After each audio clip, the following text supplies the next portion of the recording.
நீங்கள் சொல்வது எனக்கு விளங்கவில்லை. காந்தி ஒரு துறவி என்று எல்லோரும் சொல்கிறார்கள். அவர் அந்த அளவுக்கு ஏன் போக வேண்டும்? உங்கள் கோரிக்கையில் உள்ள நியாயத்தை அவர் நிச்சயம் உணர்வார். துறவியா? அவர் சந்தர்ப்பத்திற்கு ஏற்ப மாறும் அரசியல்வாதி. அவர் நினைத்தது நடக்கவில்லை என்றால் எதிரி என்றும் பார்க்க மாட்டார். தம் பக்கம் இழுத்துக் கொள்வார்.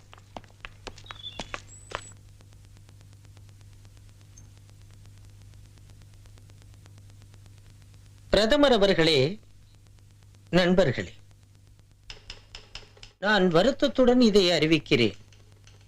பேச்சுவார்த்தைகளில் ஜாதி பிரச்சனைக்கு எங்கள் அனைவருக்கும் ஏற்புடைய தீர்வை எங்களால் எட்ட முடியவில்லை.